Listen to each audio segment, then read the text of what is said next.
Hello everyone. The aim of this session is to help you prepare for your exams by reviewing course outlines. Before we start, please pause this presentation and make sure that you've got a course outline from one of your modules. You also need to download the worksheet from the Moodle page because you'll be filling that in as we go through the presentation. So pause this presentation and take a moment to make sure you've got one course outline and that you've downloaded the worksheet to fill in.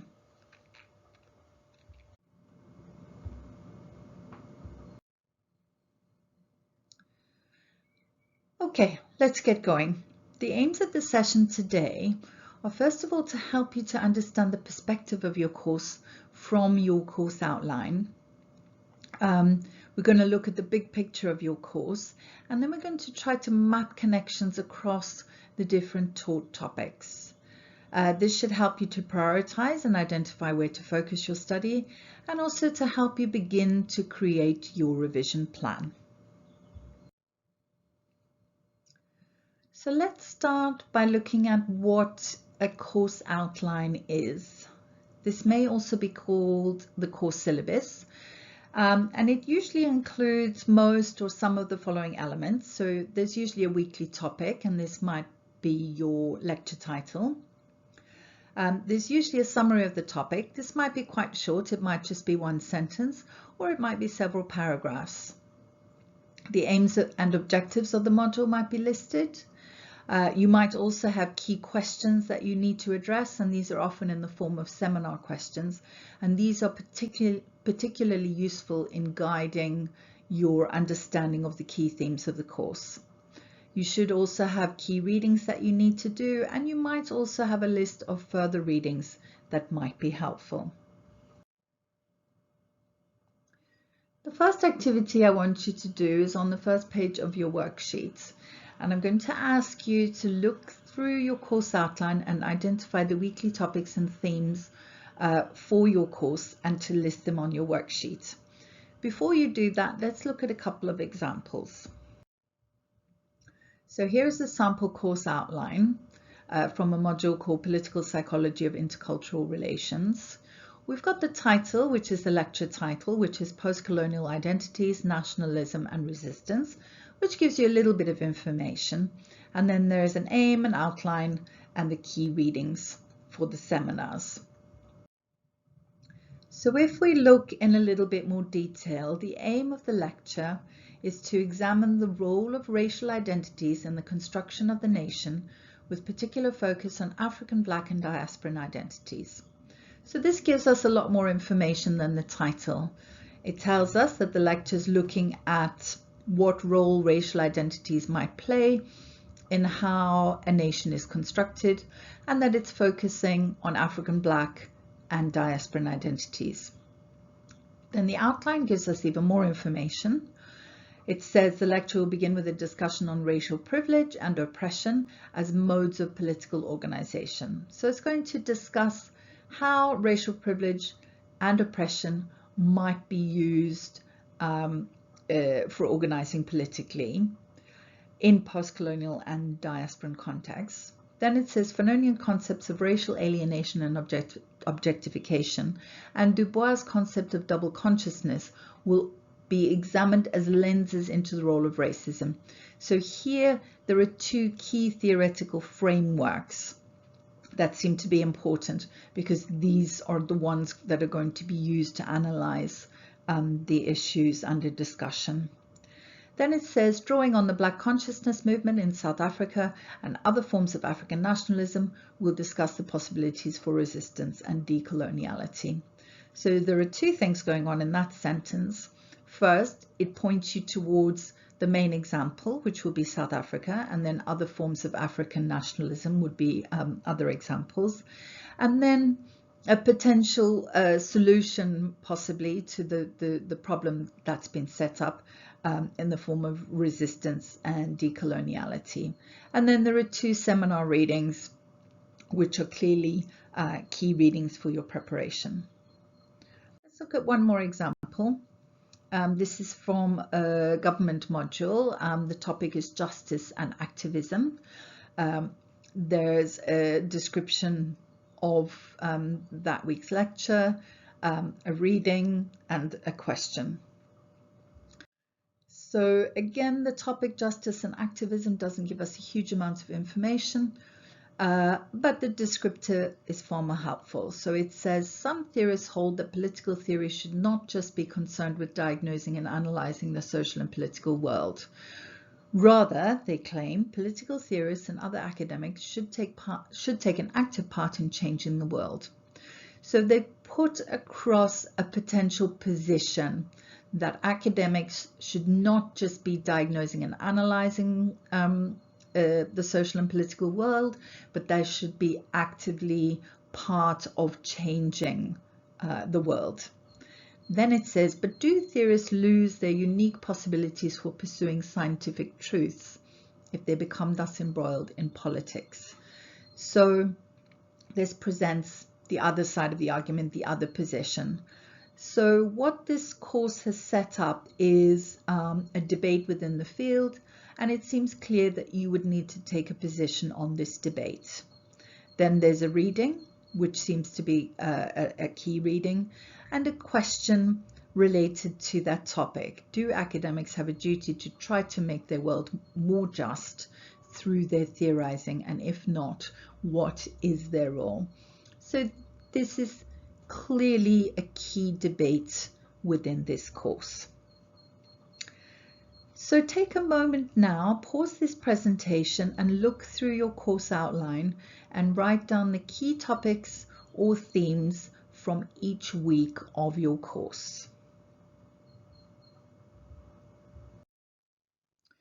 Okay, now that you've filled in the topics or themes from your course on your worksheets, I want you to go back and have a close look at them and choose 4 favorite topics.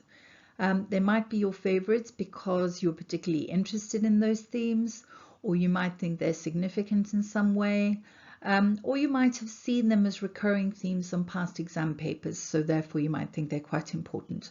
So go back and choose 4 favorite topics and export these onto your worksheet on page 2 and 3. Underneath each grid, you can see a box that says topic. So go back and fill in those 4 topics on your worksheet.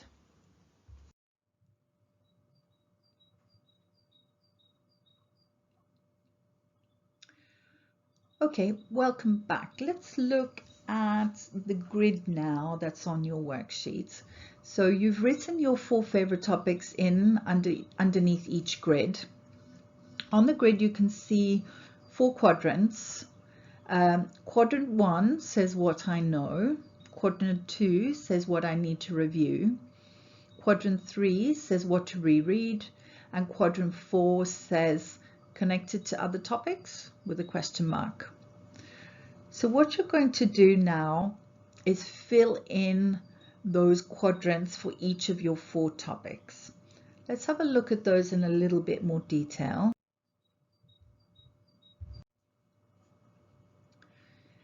Let's look at the first 2 quadrants. In quadrant 1, think about what you remember from that week's lecture for that particular topic. So what was the lecture about? Who were the key names, so the key theorists within that topic? And what were the key debates that were discussed?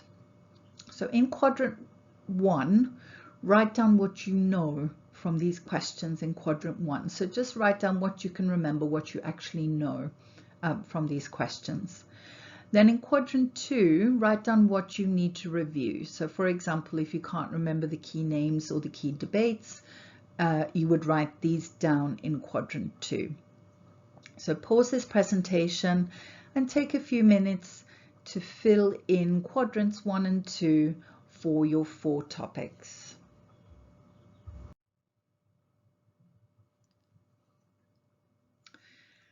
Now that you've filled in the first 2 quadrants, let's look at quadrant 3. Here you're going to look at your key readings, your seminar reading lists, and you're going to review the readings, first of all, to identify any that you haven't read, secondly, to identify any that you didn't understand, and finally, to identify any that you don't remember.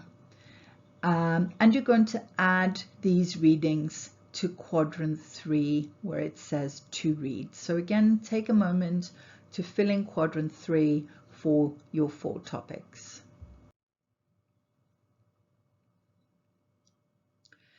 And finally, in quadrant 4, you're going to try to make some connections between your 4 topics.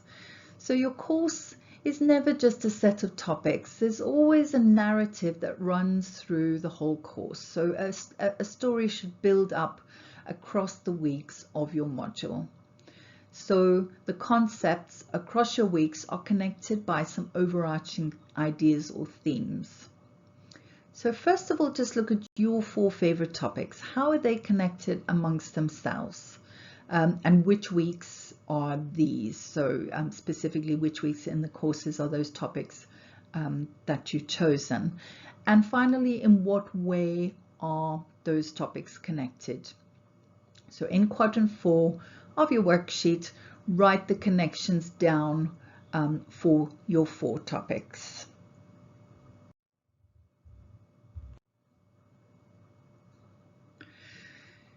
Now that you've filled those grids in, we're going to do the last part of the worksheet, which is looking at some broader connections. So look at the last page of your worksheet, and here we're going to figure out how the narrative of your 4 favorites encompasses some of the other topics on the course. So fill in your 4 topics on your connection sheet, and then have a look at the other topics in your course and think about how they might be connected. And what are the broader themes or ideas that link all of these topics together? Fill those in the boxes between your 4 favorite topics. How does this relate to your favorite stories? So how do your 4 topics fit in with the other topics from your course and the broader themes or ideas from the course? So take a bit of time to look back at your course outline and think about this a little bit more deeply and see if you can fill in that information on your worksheet.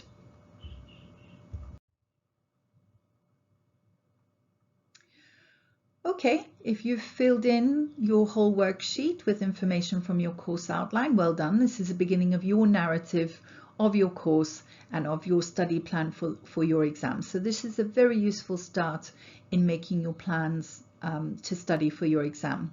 One other thing you may find useful is the podcast on using past exam papers to prepare for your exams. And that will give you the other part of a 2-pronged approach to preparing your study plan and identifying the main themes from your courses. So do have a listen to that podcast as well. And finally, if you're looking for more support, do have a look at the Moodle page in the Ace My Exams section. You can find that podcast on using past papers to prepare in that section, and lots of other useful materials on preparing for and taking exams at LSE. Another thing you can do is make an appointment with the study advisor to discuss your exam preparations. And finally, do keep an eye on the LSE Live events page, or better still, sign up for our weekly update emails to find out which workshops we're offering to help support you in your exam preparation. Thanks very much for listening, and lots of luck with your exams. Bye-bye.